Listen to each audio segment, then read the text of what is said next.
Chapter 11. When you have enough money at your disposal, you can make anything happen. The more money you have, the faster your progress. Ray had the closing on the clinic wrapped up in a matter of days. Normally, he wouldn't push a sale through so quickly, but he was worried that his father might try to thwart his plan now that he knew what Ray was doing. For some reason, his father just wasn't receptive to the idea, even after Ray told him that Dana and Sam's breakup was his fault. Lori had tried to take part of the blame, but Ray wasn't having it. Lori had only jumped on board because of Ray. He'd started it, and now he was trying to end it. In the study, Ray looked down at his father sitting at the leather-top desk. "You tell Dana," he said in a tone that Ray hadn't heard come out of his father's mouth since his college days. Oh, he'd heard it directed at other people, but one never grasped the full magnitude of Ray Sr.'s wrath until it was directed straight at them. "You tell your sister, before she finds out from someone else." "All right," Ray said, "but I still think you're exaggerating." He shook his head and dropped into one of the two empty chairs in front of the desk. "I was wrong about him." Ray Sr.'s entire face reddened. "You tell her. Today." His expression left Ray with an uncomfortable feeling. There was more to this story, he was sure of it. But what? In his mind, he ran through the conversation they'd had the day before, when his father had asked, "Are you sure he's not married?" Naturally, that inquiry had seeded all sorts of scenarios in Ray's head, but none of them explained where his father was going with that line of reasoning. Sam Treverton was clearly in love with Dana. Just so his dad knew, Ray said, "He's not married, Dad." He paused to blow out his frustration and added, "He just moved into a 3-room apartment over at Parker's boarding house yesterday." His father gave him one of those looks that Ray sometimes gave Craig Hinton, his best friend since first grade, when Craig was absolutely and completely wrong. "You're too sheltered," his father told him. "That's how most newly married couples start out, in a 3-room apartment." "Maybe 40 years ago," Ray said. "But things are different now, Pops." "I swear," Ray Sr. practically growled out.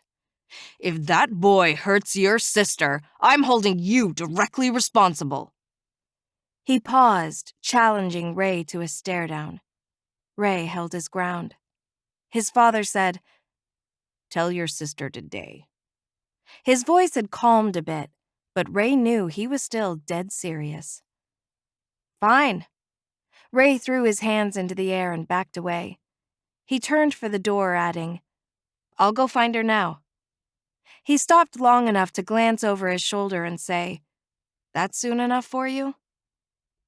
Ray roamed through the house, unable to find Dana. Then he started looking for his mother. She usually kept tabs on everyone, especially her grown-up children. He found Rosemarie swaying in the swing on the back porch. He went to her side, leaned down, and kissed her cheek. "Morning, Mother. How's your day?" "Fine." She lingered on the word, as if she were waiting for the real reason he'd hunted her down. Ray said, "You seen Dana?" "She ran into town." "Town?" "She's dropping by the clinic. She wants to introduce herself to the new owner." Dana drove the 5 miles to town in silence. She didn't dare turn the radio on. That, she found, was the safest way to avoid the music that would rub a little more salt in that old wound. But what was she supposed to do? She knew practically everybody in Whisper Falls, and none of the single men around town had done an effective job of making her forget about Sam Treverton. Her mother had promised her, years ago, that before she knew it, she wouldn't even remember what Sam looked like. That hadn't kicked in yet either. Every time Dana closed her eyes, all she could see was Sam's gorgeous face. "Damn it," she said out loud. "Did he have to be so good-looking?" "No more pretty boys," she declared, as if saying it out loud would set it in stone. The streets in town were quiet on this Friday morning. Dana parked in front of the clinic next to a newer Ford pickup with California plates. Great, breezed through her thoughts. Another California jackass. Couple that with the fact that this clinic should be hers, and Dana was rightly pissed off. First, Sam steals her heart, and now some other dipshit steals this place too. She flung the door open harder than she'd meant to. The bell inside jingled as she crossed the threshold. Sam was in the back taking inventory when he heard the bell out front. Damn, he'd forgotten to lock the front door. He was not ready to be open for business. Heading toward the front, he shoved down the hint of annoyance that was trying to emerge. Rounding the corner and stepping through the open door, he peered into the waiting area. Sam couldn't believe his eyes. Dana? His weakened voice barely got her name out. The few seconds he stood there staring at her felt like eons. Judging by the look on her face, shock, that was quickly followed by anger, she wasn't going to make this easy. He cleared his throat. "Are you all right?" She just stood there, staring, and none of it looked good. Sam wanted to go to her, to hug her, but he was smart enough to calculate the odds of just how mad she actually was. Still. It could go either way. She might hug him. Then again, she might grab a pen off the counter and stab him. Both options had an equal chance of coming to fruition, he figured, judging by that glare of hers. "Say something," he beseeched her. The silent treatment was killing him. She drew in a breath, like she was finally going to speak, but instead, she closed her mouth and stared at him for a few seconds more before saying, "So," her voice was chilly, much harder than he remembered. "How's fatherhood treating you?" Chapter 12. As soon as the words left her mouth, Dana regretted saying them. Why, oh why had she asked Sam about fatherhood? Did she really want to know? And God forbid if he pulled out pictures. Dana said, "Never mind, that's none of my business." She turned and reached for the door. There was nothing for her to do now but bow out gracefully. Again. "Dana," he said before she touched the doorknob. She hesitated. It had always been hard to walk away from him. So far, that hadn't changed. And before she could make her escape, he had a hold of her arm. "Stop, please." Something in his voice reached out and wrapped around her. Slowly, she turned to let her gaze travel up to meet his. And just like every other time she'd gazed into his cocoa-colored eyes, she couldn't look away. Seconds later, Dana shook her head. It was the only way to break the spell. That and closing her eyes. Dana glanced down at Sam's hand on her arm. His left hand. No ring. That didn't make sense. Sam was the kind of man who'd wear a ring if he was married. He was also the kind of guy who'd marry the mother of his child. She looked back into his eyes again. This time, she needed answers, not exhilaration. "What are you doing here, Sam?" His gaze rolled around the room as he said, "Taking inventory? You bought this place?" The words fell out of her mouth before she could stop them. He eyed her for a moment. For a split second, Dana thought she saw confusion light his eyes, but just as quickly, it was gone, replaced by that intoxicating smile of his.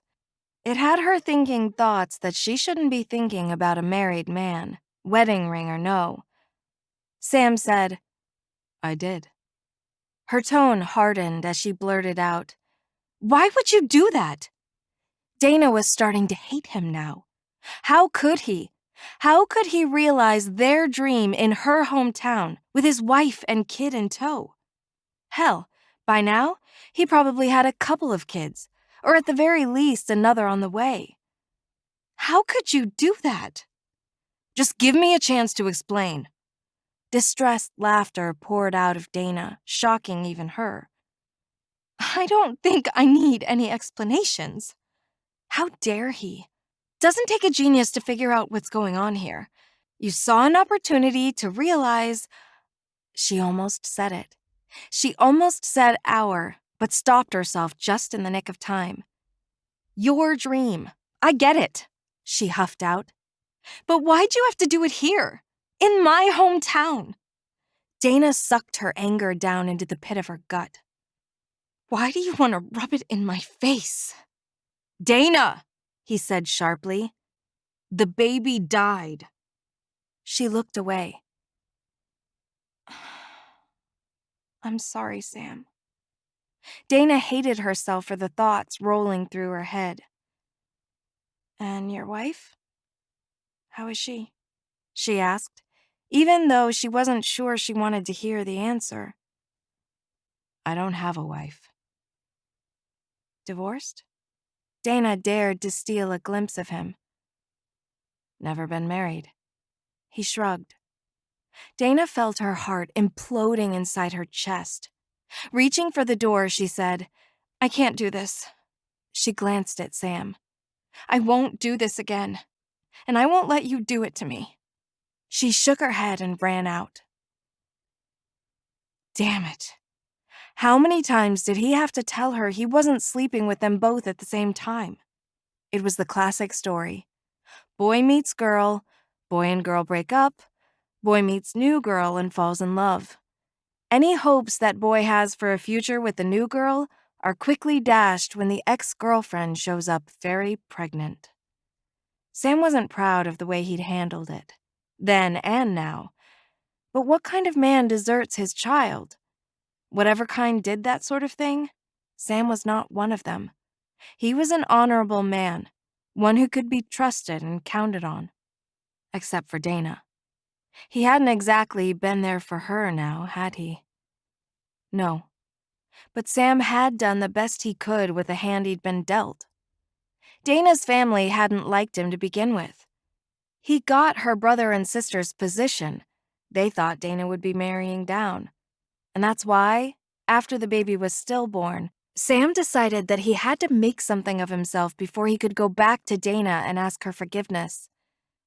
He'd never kidded himself that proving his worth to her family was going to be easy. Yet he'd been so fixated on that aspect of things that he'd forgotten all about Dana's anger. Or maybe he'd expected it to have dissipated by now. What he hadn't anticipated was the reaction he'd just gotten from her. Perhaps he should have seen her before he bought into the clinic. Now he had a business partner who obviously hated his guts. Dana barreled down the road leading home. Home. A place where Sam Treverton couldn't get to her, at least until she had to call him in to treat one of her animals. Just thinking about Sam and what he'd done to her brought on the waterworks. Dana swiped at the tears as bits and pieces of the past returned to the forefront of her mind.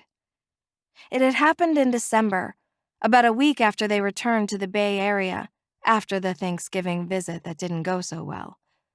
It was just enough time for Sam to convince Dana that it didn't matter what her brother and sister thought. Nobody was going to come between them. And just when she was starting to believe him, he called her over to break the news. He'd heard from his ex out of the blue, a woman he hadn't seen since early July. She was 6 months pregnant. Dana cursed the day she met Sam Treverton. He was one of the doctors at the veterinary hospital where Dana had been assigned to intern during the first of her last 2 semesters before graduating. In a matter of months, that man had single-handedly destroyed her life. Turning off the main highway onto Roseman's half-mile paved driveway, Dana went into self-preservation mode. It had taken her a long time to pick up the pieces of her shattered soul. Damned if she was going to let him do it to her again. Chapter 13. Sam worked through the weekend to get the clinic ready to open for business on Monday. By Sunday afternoon, things had really shaped up and he could confidently tell himself that he was ready for tomorrow. The clinic would reopen as planned, after nearly 6 weeks of being closed. His thoughts found their way to Dana. That was nothing new. There hadn't been a week go by that he hadn't thought about her and all the wrong he'd done to her. There wasn't much he could do about Dana right now. The only thing that was going to help him with her was time. Only through time could he prove that his intentions were honorable, that things would turn out differently this time. There would be no more surprises, none that could tear them apart anyway. There were no more pregnant ex-girlfriends to come between them. Only time was going to heal the breach between Sam and Dana. And Sam would wait forever, if that's how long it took. All he had to do now was wait for her to come around. A call came in on Sam's cell phone. He checked the display. Dana's brother, Ray. It was probably about the clinic rather than Dana. Honestly, Sam didn't want to talk to him about Dana anymore. The more they talked, the more likely it was that Sam would mess up and let the truth slip out. He didn't want that. He and Ray had finally found some common ground. The truth would rip it right out from under them. Sam answered the call, hoping it was about the clinic. He hoped Ray had found someone to replace Jennifer, the gal who'd worked for Cal. She'd taken off for Reno weeks ago, after having no luck finding another administrative position in Whisper Falls. Ray's voice poured through the speakers. "We're all set. Charlotte is coming over from Sinclair Enterprises. She'll be at the clinic about 8:30 in the morning. She'll stay until you've hired someone permanently." Perfect. Now Sam could relax, at least for a little while. He'd been a little concerned about his ability to man the reception desk and attend to his clients. He'd been trying to talk Audrey Curtis, his cousin from the Bay Area, into moving to Whisper Falls to help him run the clinic. He needed someone's help, and it would be beneficial to have another veterinarian on board, especially since he wasn't going to land Dana's help anytime soon. Sam still didn't understand why Dana wasn't working at the clinic. Hell, her family owned half of it. He said into the phone, "I saw your sister a couple of days ago." "Yeah?" Ray's tone was hopeful. "Was she happy to see you?" Sam laughed. Not in the least. He picked up a pen and tapped it against the counter. "I think you're quite mistaken about Dana's lingering feelings for me." "That's not possible," Ray said, and Sam could practically hear him shaking his head. "My sister has never gotten over you." "Well, she's got a funny way of showing it then." "What did you think was going to happen?" Ray asked. "Did you really think it was going to be as easy as simply showing up in Whisper Falls again?" His laughter poured through the phone and wrapped Sam in a blanket of insecurity. No, Sam hadn't thought that at all. Okay, so maybe he had. But now he knew things were different. He also knew he was willing to wait however long it took to win her back. But what about Dana? Sam didn't understand why Dana hadn't taken over the clinic. It had, after all, been her dream. Well, their dream. To run their own place in some quiet little town and live out their lives quietly. So where was she? "The thought occurred to me," Sam said into the phone. "I know you think you're righting a wrong, but have you considered that reuniting with me is something that Dana no longer wants?" Ray said matter-of-factly, "Dana doesn't know what she wants." "Then why'd you buy the clinic in the first place, if not for her?" Sam asked, but didn't wait for Ray's response. "I'd wager that running it is something she's thought about, at least once or twice." He threw it out there. Maybe Ray would bite and clue Sam in on why he'd gone to so much trouble to get Sam out to Whisper Falls when Dana would have sufficed. "Yeah, and I keep telling you that we need a licensed veterinarian on board." Sam was all set to argue with Ray until the guy's last words sank in. Really sank in. Sam's heart thudded against his chest. Are you telling me that Dana is not a licensed veterinarian? That's what I'm telling you. How did that happen? Over the years, tons of what-if scenarios had plowed their way through Sam's head, but never in a million years had he imagined anything like this. She was only one semester away from graduating. Well, not quite, Ray said. She dropped out of the fall semester about a week after that Thanksgiving. The kicker was, Ray thought he knew why. But Dana's brother wasn't even close to knowing what really happened. Ray continued, saying, It's a little muddy as to exactly what it would take for her to wrap it up, but I don't think that's going to happen. She's not practicing at all? Sam didn't like the sound of it, mostly because if that's what was going on, it was all his fault. Well, she takes care of the animals at Rosamond. That in itself is pretty much a full-time job. She must have hated turning things over to Cal Faulkner when the animals got sick. Sam chuckled at the thought of it. He was shocked to hear Ray say, Cal trusted her. He sold her whatever meds she asked him for, without question. Sam let out a sharp grunt. I'm pretty sure that's a little bit illegal. Ray let out a hearty laugh. It's a whole lot illegal, but like I said, Cal trusted her. Ray, Sam said with quiet determination. Are you telling me that Dana has no idea that your family owns half of the Whisper Falls Veterinary Clinic? Seconds drifted by before Ray said, No, she doesn't. I hope you know that just because you practically gave me half the clinic, I am not providing Dana with veterinary medicines for your family's animals. Oh, I know that. She'd never have the guts to ask you to do it anyway, Ray said. We were hoping this might induce her to go back to school. And where exactly do I fit into this scenario? That should be pretty obvious. Just call me clueless. Sam was growing tired of this cat-and-mouse game. Explain it to me, Ray. Damn it, Ray bellowed. You're supposed to win her back, and then you two are supposed to run that clinic together and live happily ever after. He let out a soft chuckle and then proceeded to paint a picture of what their happily ever after was supposed to look like. Maybe you could move the clinic closer to Rosamond so Dana could still take care of the ranch's animals.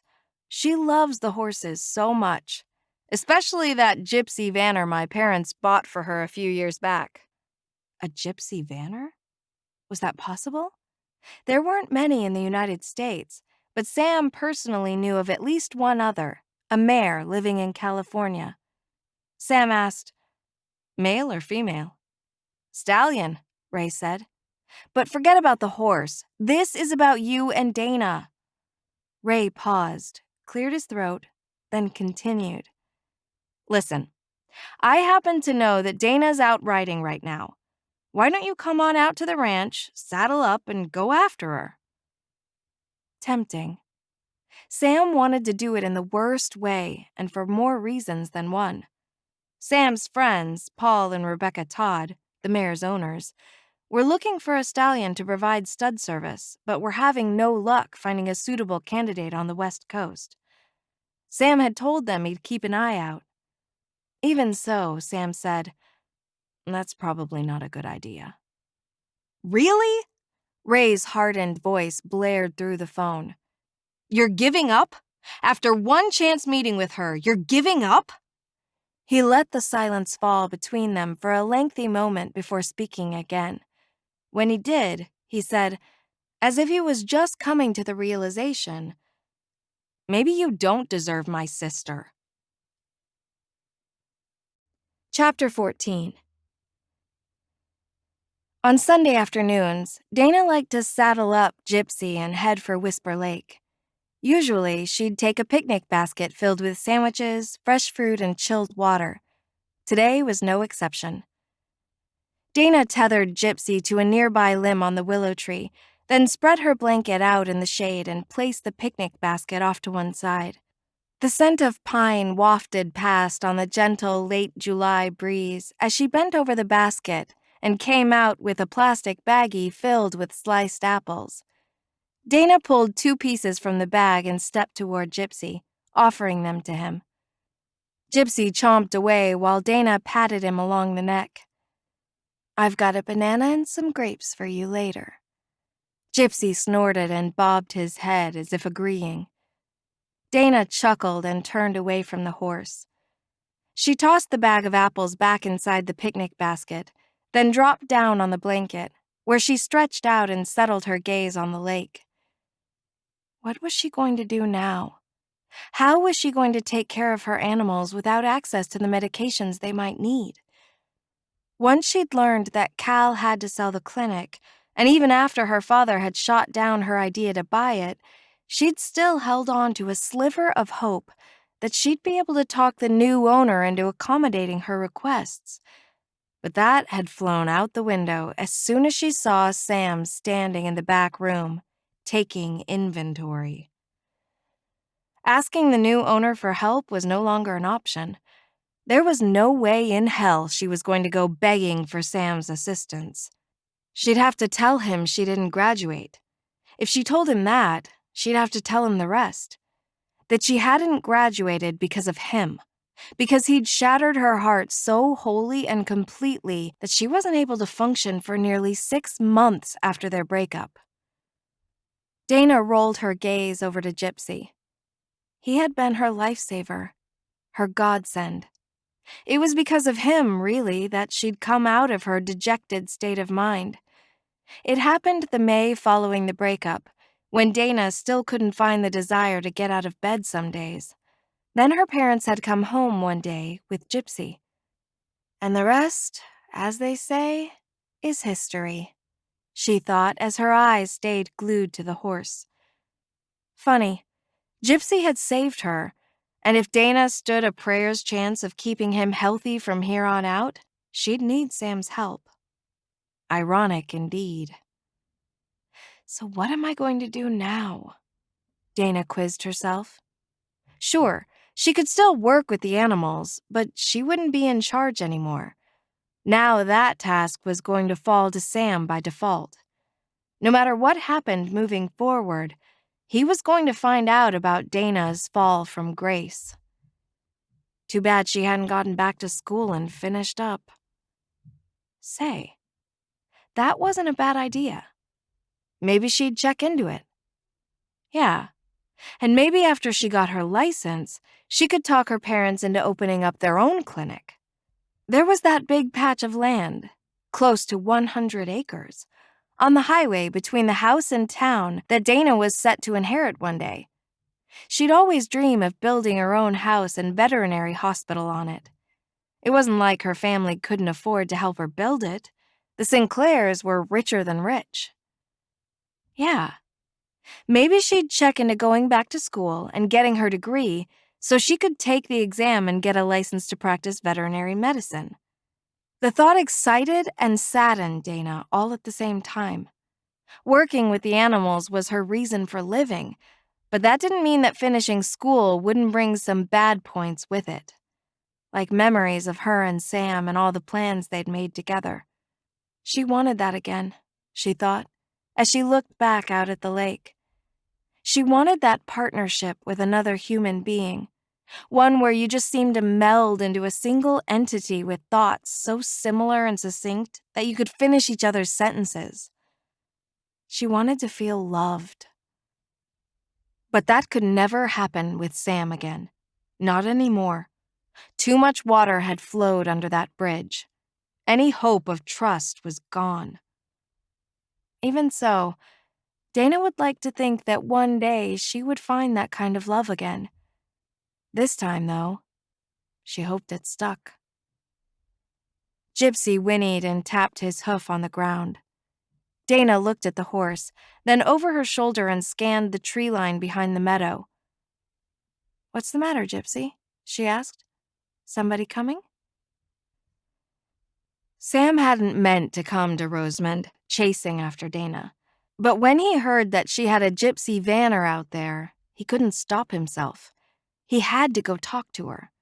Besides, maybe this was the icebreaker he needed, and perhaps all she needed was a reminder of how well they worked together as a team. She'd been lying on a blanket under the willow tree. He remembered it from his one and only visit a few years ago. They'd gone horseback riding on Friday, and she'd shown him this place. Her favorite place, she'd said. By the time he stopped at the horse, a gorgeous piebald with one black ear and one white ear and a white chin, loosely tethered to the tree, Dana was on her feet. She crossed her arms over her chest and eyed the horse he was riding. A Sinclair horse, mind you. "What is it with you? Are you a glutton for punishment?" Dana was being mean and spiteful, but it didn't rattle Sam. He got it. This was her defense mechanism, and who could blame her? Sam didn't. In fact, he was going to let her speak her piece for as long as it took her to get past it so they could move on. Plainly put, Sam wasn't going anywhere. He chose to ignore her comment. Instead, he focused on the horse. "That's a beautiful animal." "Gypsy?" The smile that lit her eyes when she looked at the stallion made Sam's heart do a flip-flop as she said, "Yeah, he's pretty extraordinary." "You didn't have him before," Sam said, hoping she would open up about when and how she had acquired him. "No," she said, turning away. "No, I didn't." Sam dismounted the horse he was riding and went to Gypsy's side, looking him over. "When'd you get him?" Dana, arms still crossed over her chest, glanced back at Sam, saying, "Couple of years ago." Then her arms dropped to her sides as she turned away from Sam, settling her gaze on the lake. She added, "You weren't here." "Dana," Sam said, "will you let me explain?" "Is that why you came out here?" she asked. "To explain?" Sam sucked in a breath. While he deserved every bit of anger that Dana threw at him, what he wasn't willing to do was become a constant punching bag that never got any reprieve. "No," he said. "I came out here because I was hoping we could find some common ground on which we could finally move forward." "All right," Dana shrugged. "You got something in mind?" Even though she asked it, Sam doubted she was ready to accept it. "As a matter of fact," he said, then waited for her to look at him before he said anything more. When her reluctant gaze rolled back his way, he looked at Gypsy and added, "I came to see you about your horse." "Gypsy?" Her eyes drifted toward the animal and stayed there. "What about him?" After a moment, her eyes darted back to Sam. "He's not for sale." "I wouldn't dream of it," Sam said. When he felt the smile on his lips, he corrected it right away. She'd probably accuse him of trying to seduce her anyway. "I have some friends, a couple. They have their own gypsy vanner, a mare, and they've been looking for a quality stallion to breed her with. I'm sure they'd pay a handsome stud fee." Dana's eyes cut back to Sam. This time, they showed interest. Now, he was talking her language, money. It was something every Sinclair understood perfectly. It had taken Sam a little while, but he'd also learned the value of $1. "All right," she said way too easily. "Arrange to have the mare brought out a few days before her next heat. We'll board her with Gypsy for a couple of weeks and see what happens." Dana sat down on the blanket and faced the lake, turning her back to Sam. Did she really think she was going to get rid of him that easily? He chuckled to himself as he sat down beside her. "Are you going to tell me how you got him?" Dana tossed Sam that look, the same one she'd thrown at him right before leaving his apartment on that fateful day. "My parents got him for me." Her words trailed off as she looked back out at the lake. She went silent for a moment, as if she were thinking, then added, "About 6 months after we split." Sam reached for her chin, and with a gentle touch of his finger, he turned her face toward his. Still, she avoided eye contact. "Aren't you the least bit curious?" he asked. "I sure as hell am." Dana huffed out a sigh. "No, not really," she said in her sternest voice.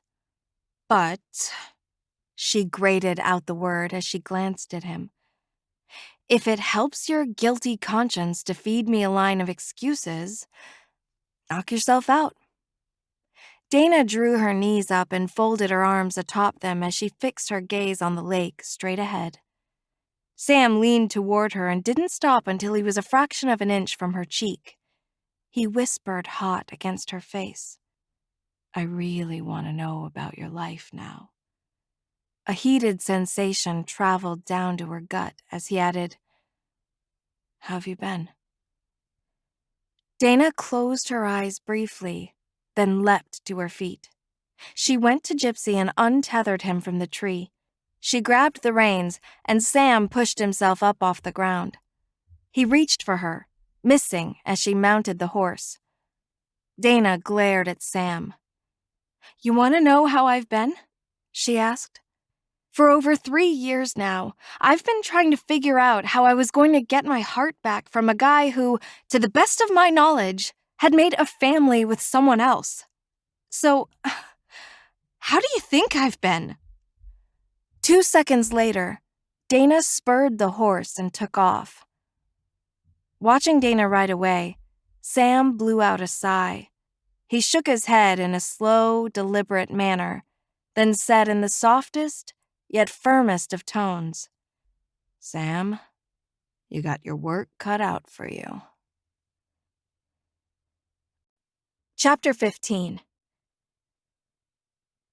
3 days later, Sam and Paul Todd brought Fancy, the gypsy Vanner mare, out to Rosamund's stables. Dana had split before they arrived. Instead of having to come face to face with Sam again, she had opted to meet her friend Amelia Flynn at the Brunch Shack, a restaurant in Whisper Falls that served breakfast and lunch.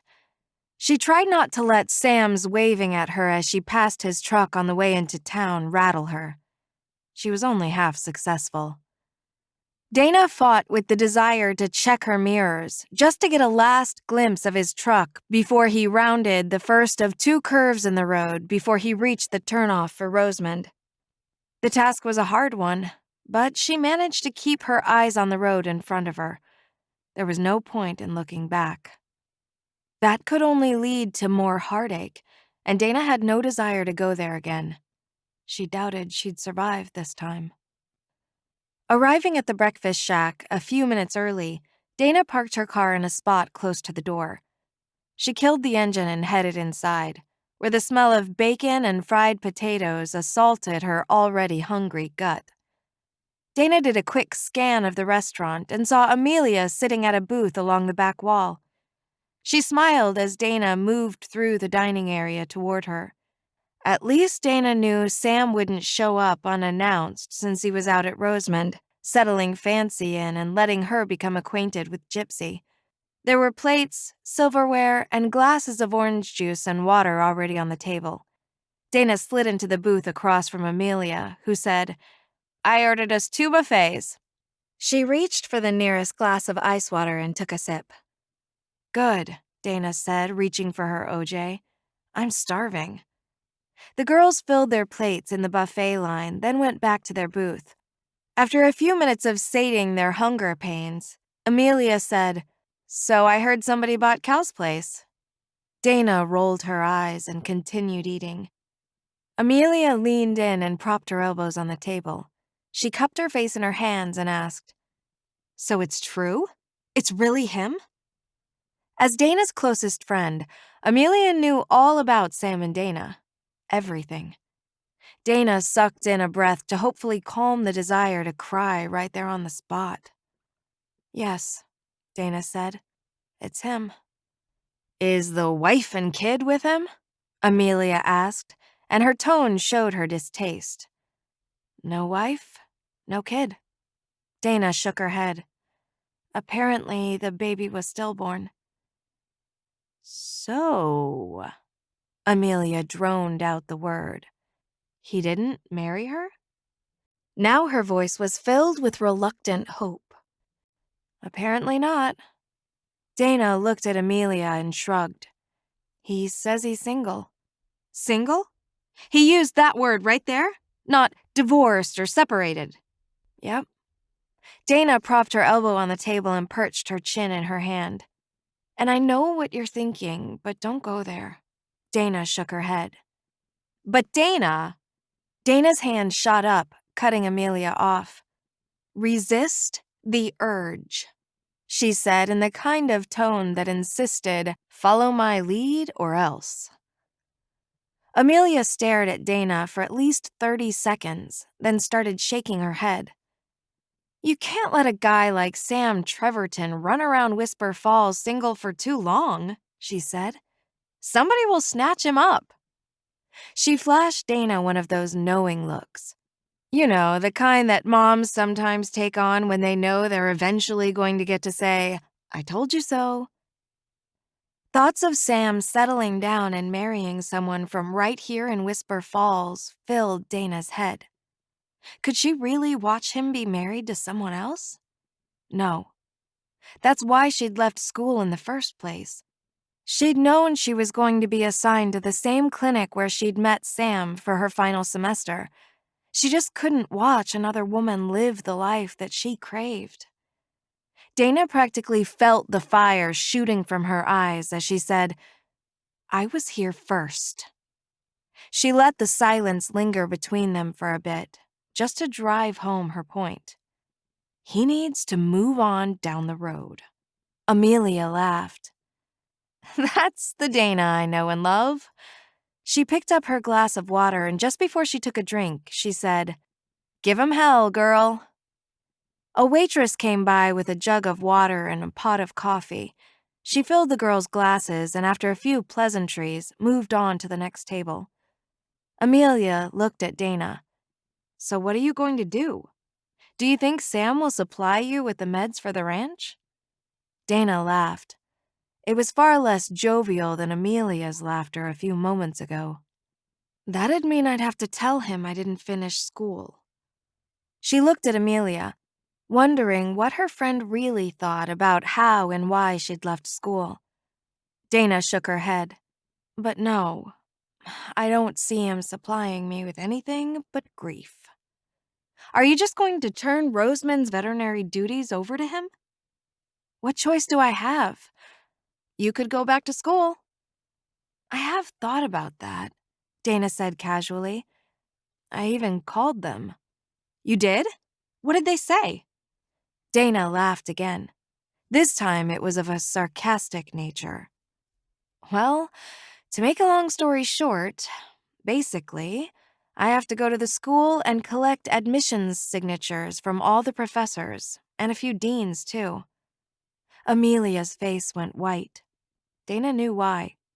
Amelia knew all about Janice Arrington, the professor who'd told Dana that if she quit, she would make sure Dana never stepped foot on campus again.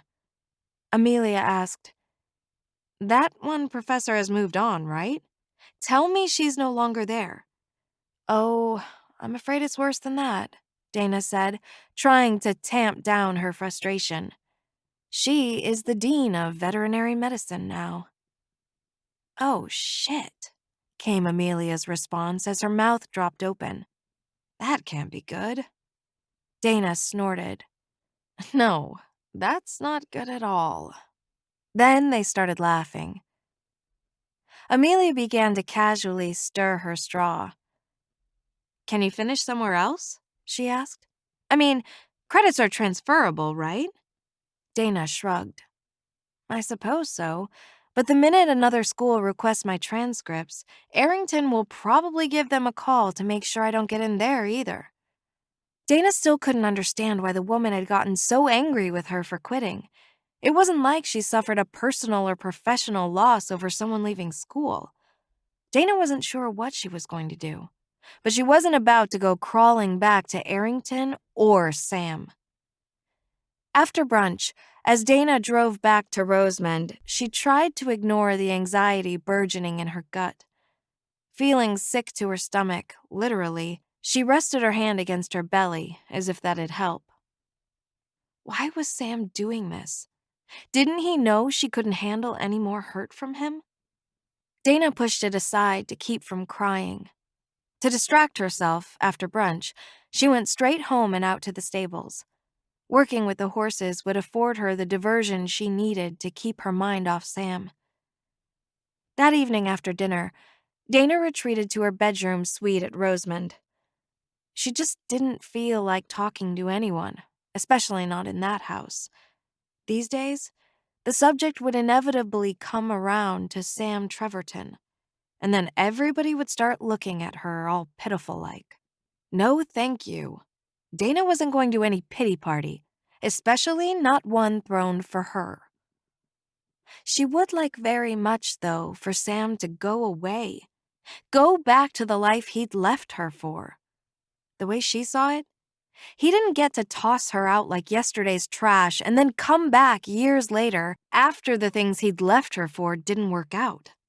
Dana was sorry that his baby had died, but she didn't see what any of it had to do with her.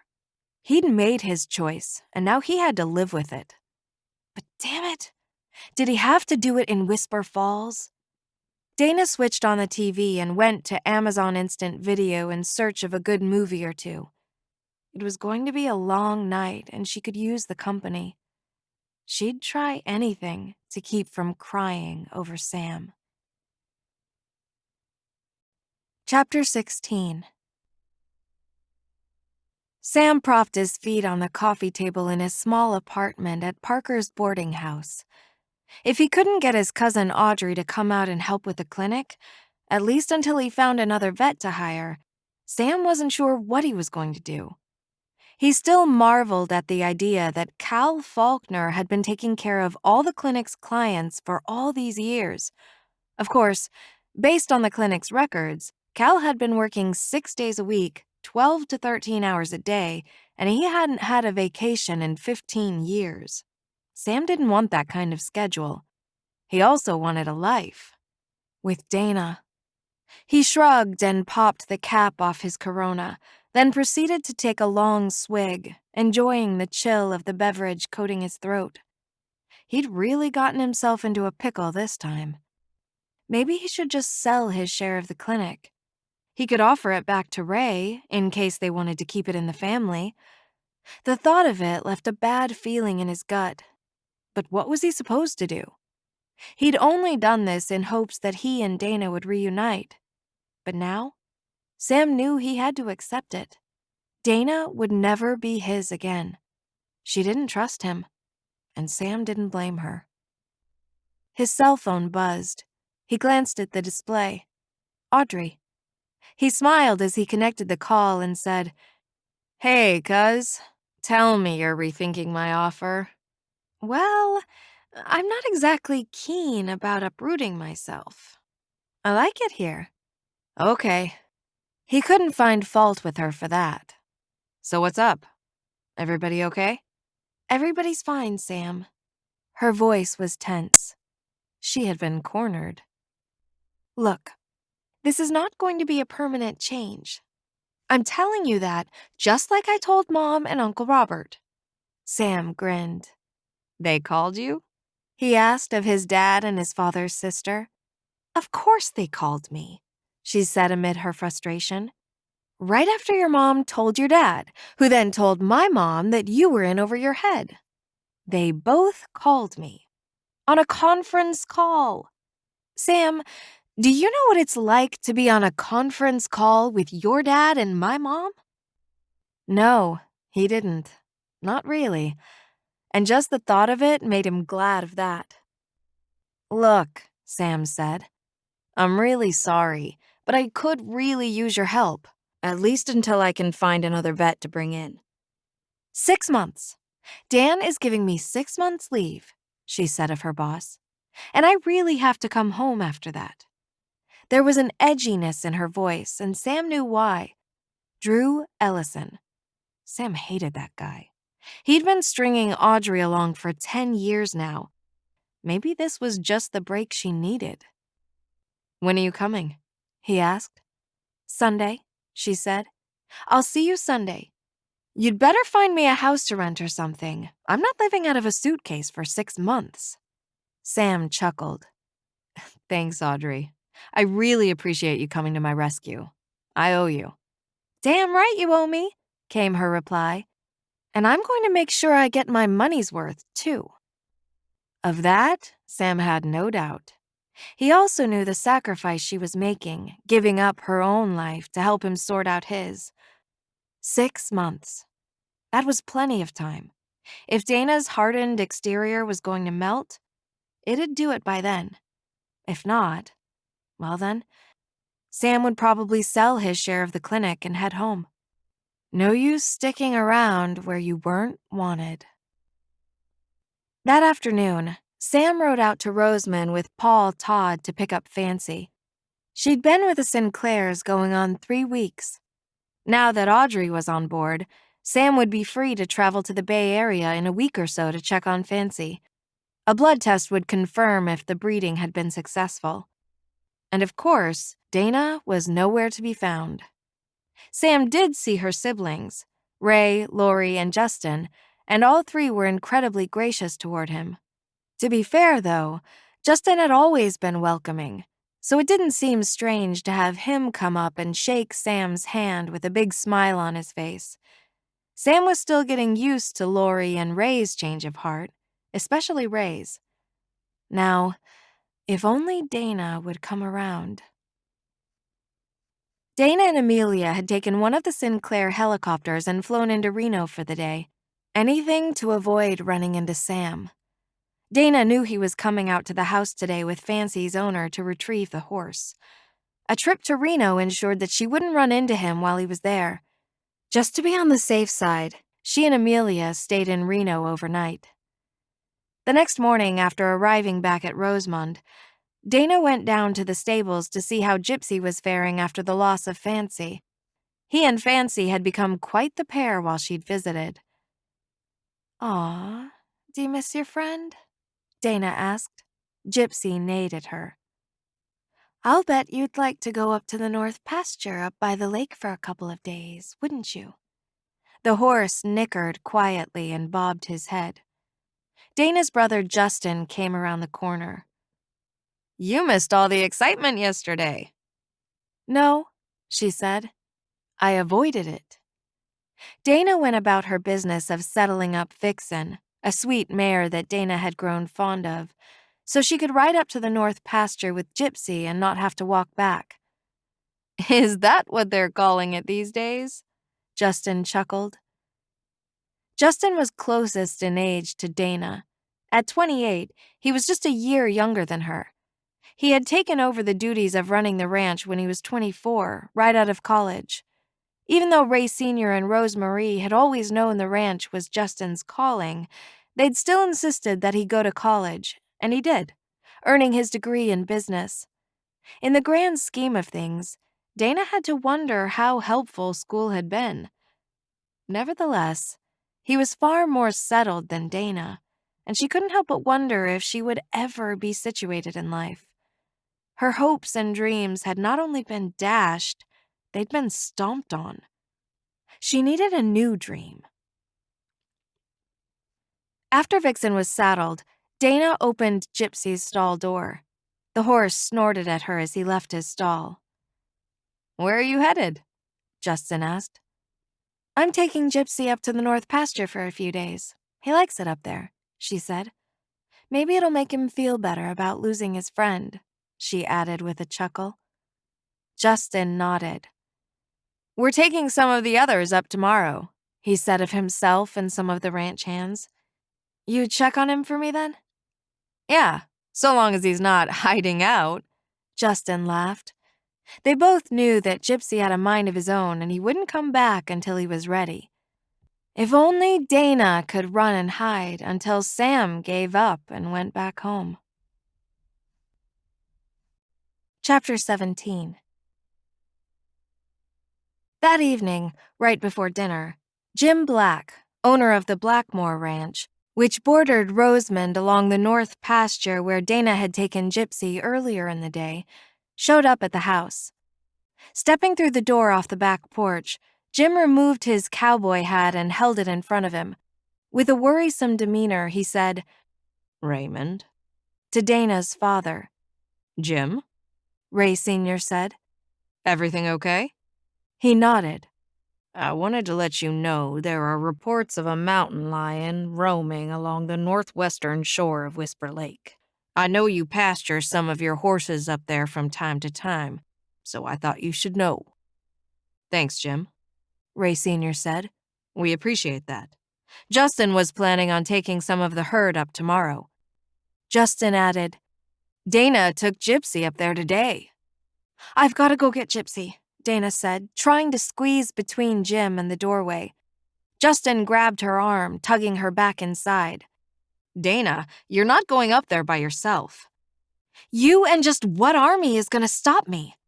Dana's father stepped beside Jim while her brother Ray moved to his other side. The three men provided an effective barrier between her and the door. Justin gave Dana a one-sided shrug, then smiled. She looked at all four of them, shook her head, and laughed. "You guys are so stupid," she said in the softest of tones before heading for the kitchen. She knew that, at the very least, her father and both of her brothers were following her. It wouldn't surprise her if Jim was, too. In the laundry room, Ray Sr.'s commanding voice stopped her in her tracks. "Dana!" She sucked in a breath, hoping to collect enough courage to stand up to her father. She wished she could be more like her friend Amelia, who reveled in every opportunity to shock her parents and prove to them that they were no longer in control of her life. Dana wished she could be like that, but she wasn't. No, Dana was a good girl who sought her parents' approval and opinion in most everything she did now. Her parents had warned her about Sam when she brought him home that Thanksgiving. They'd said, "Just go slow, Dana." She hadn't listened. Instead, she'd let herself fall head over heels for Sam Treverton. She should have listened to her parents. "Daddy," she said in her sternest voice, "I can't leave Gypsy up there overnight if there's a mountain lion roaming around in the area." "Justin and Ray will take a couple of men up to get Gypsy. You will wait here." "Daddy," Ray Sr. cut her off. "I'll say no more, Dana. You are not going up there." His eyes cut through Dana, leaving her caught in a chill that made her choke up. "Honey." Her father's voice was calmer now, soothing even, as he added, "I know what Gypsy means to you. Your brothers will bring him home." 2 nail-biting hours later, Dana finally heard the helicopter returning. She pushed open the back door and hurried down the steps. Glancing toward the stables, she saw Justin running up the path toward the house. She felt a wave of panic sweep over her as he began to wave and call to her. Fear swelled inside Dana and tightened in her chest as she ran toward her brother. "Did you find him?" Her inquiry came breathlessly. They stopped in the lane, both taking a couple of deep gulps before she added, "Is he okay?" The look in Justin's eyes? Dana hadn't seen it often, but when she did, it always meant only one thing, and it was nothing good. But there was an extra pinch of sympathy included in his gaze this time, and Dana knew it was intended solely for her. She shook her head and backed away from him. Justin matched her step for step and wrapped his arms around her.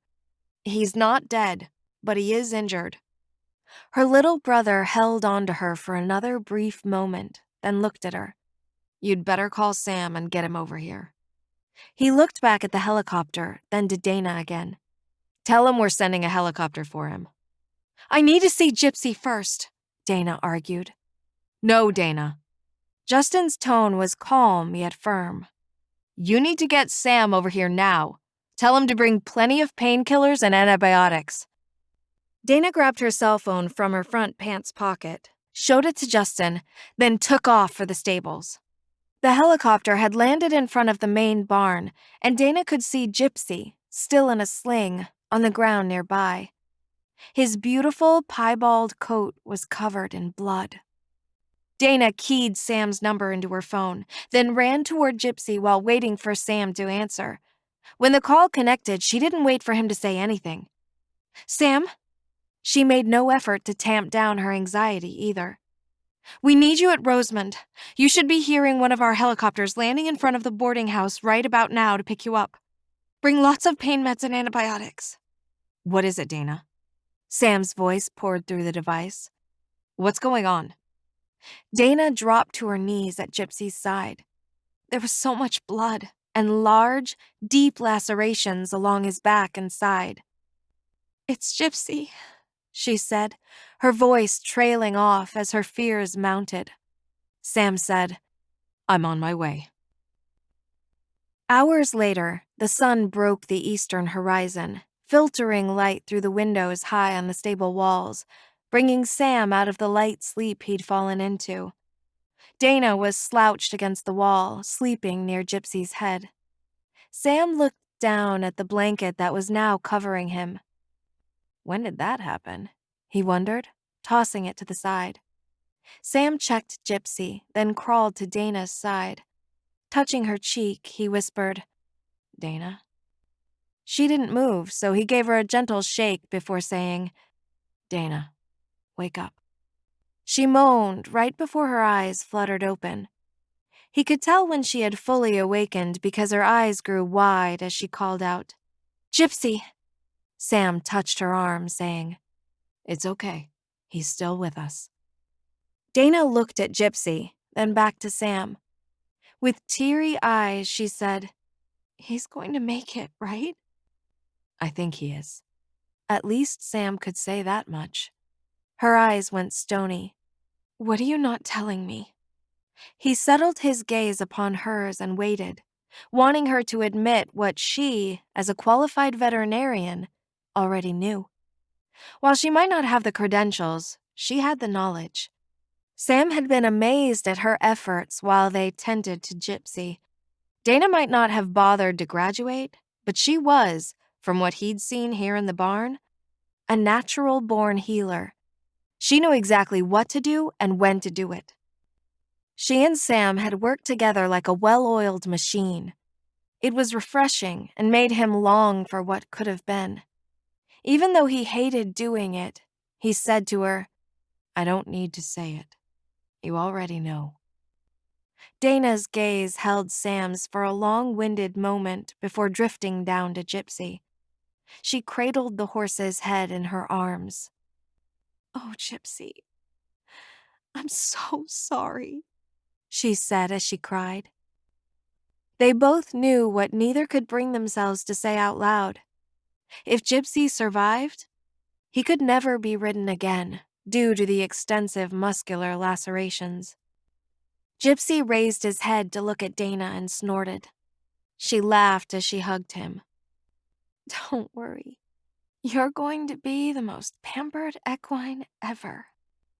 That's right, Sam said. It's not a death sentence. Gypsy is going to be fine. You just can't ride him.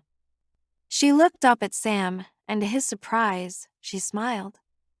He was ready for her to yell at him, but she didn't. She nodded, then swiped at her tears with the back of her hand. He hated to see her cry. It made him want to hold her, to comfort her, but he had to keep himself in check.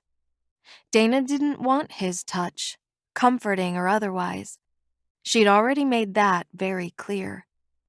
She said, I know. I am very grateful that he's still alive and that he's going to survive. It's just that Gypsy and me, we have this bond.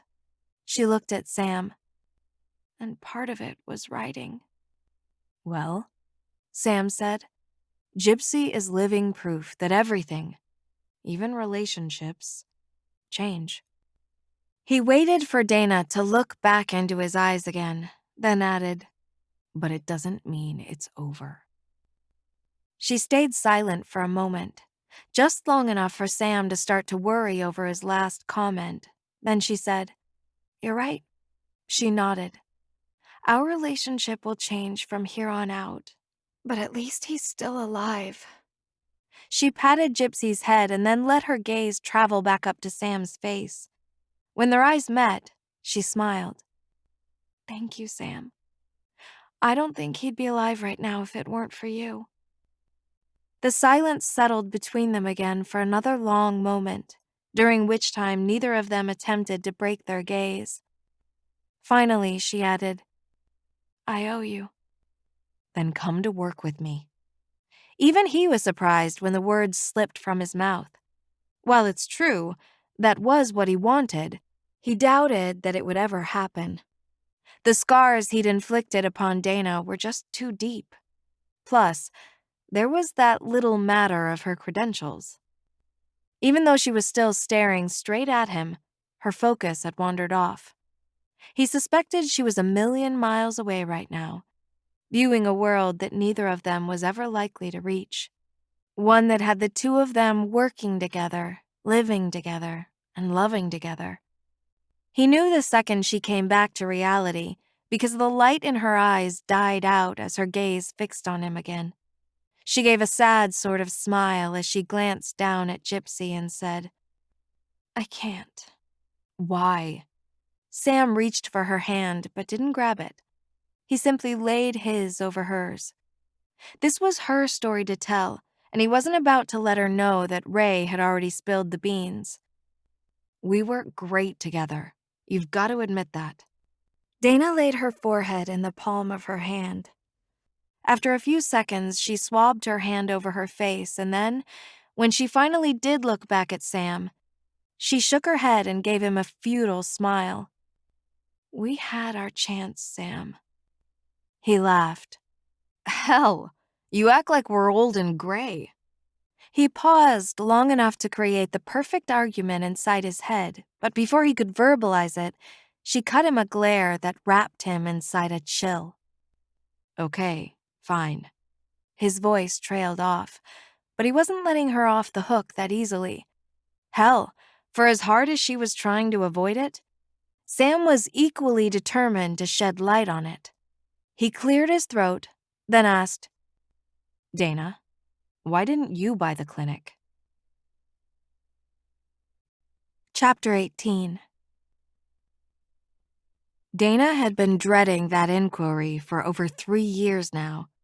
Even so, it didn't make it any easier when the question tumbled out of Sam's mouth. Searching for the right words, she found herself laughing. Out loud. Boy, I guess it's true what they say. She let the thought fade away as she considered the irony of it all. "What do they say?" Sam asked. "Your past sure does have a way of coming back to haunt you." She looked at him for a long moment, hoping to muster up a little bit of courage. Just say it. Tell him why these fantasies of his will never come true. "We're never going to work together," she said. "And it's not because I hate you, even though I do," she added with a nod. "But that's not why." "Then tell me why." Dana picked up a handful of hay from the stall floor and sifted it slowly between her fingers.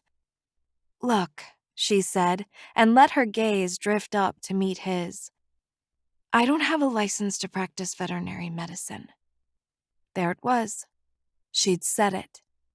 Dana studied him, trying to gauge his reaction, but his face remained stoic.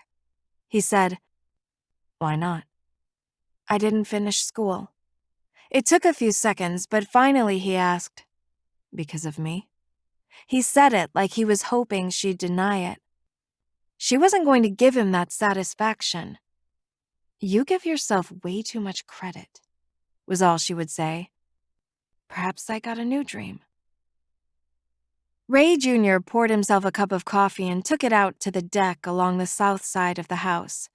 He'd always enjoyed sitting out there, gazing out over the meadow off to the left and the patch of pinyon pine beyond it. Today, he had the added bonus of there also being a clear view of the lane leading to the stables off to the right. Right now, the lane was his main focus. If that horse died, his sister would never get over it. Sipping his coffee, Ray spotted a figure strolling away from the stables. Was that Sam? Ray squinted. Yeah, he concluded. That had to be Sam. He waved. Once he was sure he had Sam's attention, Ray motioned him over. How about a cup of coffee, Sam? Ray asked as Sam climbed the steps to the deck. I could use it, Sam said, offering his hand to Ray. After shaking hands, Ray beckoned him inside the house where he poured Sam a cup of coffee. Then they went back out to the porch. Is Gypsy going to make it? Ray asked, claiming a chair at the nearby table. I believe Gypsy will survive, Sam said, sitting down across from Ray. But I don't think he should ever carry riders again. The wounds are that bad? Sam nodded. What about the mountain lion? It was tranquilized and removed from the area. That's good. Ray sipped his coffee, then added, How's Dana? Not good. Sam shook his head and laughed a little. She called you in, though. Ray looked at Sam. That's a good thing, right? Sam's nod was confirmation. He glanced at Ray. She told me, Sam said, about school. She did? Ray said with a solemn expression. Good. That's a start. I had no idea she quit school. Sam pled his case. Ray could tell he was clearly beating himself up about it, as he should, as far as Ray was concerned. Sam said, I just figured she transferred to another clinic because of me. Ray got it. Things get blurted out during a heated moment, things you can't take back. And it was too bad that Dana had left before they'd had a chance to patch things up. Ray hadn't been a Sam fan when Dana first brought him home, but he was starting to warm up to him now, not only for Dana's sake, but because Sam appeared to be genuinely interested in making amends with her. Ray looked at Sam. I guess the thing you have to ask yourself is, can the two of you move forward from here? Sam sucked in a breath, then said, If I can't find a way to make it up to her. He let his gaze roll up to meet Ray's. I don't think we can move forward. Not because we don't want to. He shrugged. I'm just not sure she'll be able to. That's all water under the bridge, Ray tried to tell him. Not if I can't give her back what I took from her. Look, you are not responsible for Dana's actions. He glared deep into Sam's eyes, just so he'd hopefully get it. Yours, maybe, but not Dana's. Well, I bear some responsibility, Sam argued. She wouldn't have left school if it hadn't been for me. Again, Ray said, fearing that his annoyance was showing. You can't change what happened, so let it go. Sam's expression turned pensive. After a few seconds, he said, Maybe I can make it right. He spent another handful of seconds in thought before adding, A little late, but better late than never, right? Okay, that piqued Ray's curiosity. What do you mean? I'm going out to the Bay Area next week, which reminds me. My cousin is coming down for a few months to help out at the clinic, at least until I can hire another veterinarian. We really need more than one. True. Ray couldn't argue that. He had no idea how Cal Faulkner had run that place by himself all those years. Good thinking. What about the Bay Area? I'm going to check on Fancy, the gypsy vanner horse that was out here recently. Sam went silent for a beat. When Ray looked at him, Sam continued. I thought I'd drop by the school and see what it would take and if there's anything I can do to help her get that diploma. Sam looked at Ray with a gaze that was filled with guilt and regret. It's the least I can do. Would you like me to go with you? Sam shook his head. No, this is something that I have to do. Ray got that too. And in his eyes, Sam was more than bending over backwards to make it up to Dana. That said a lot about his character. Especially since, as far as Ray could see, Sam bore no responsibility for Dana's decision to leave school. If anybody did, it was Ray.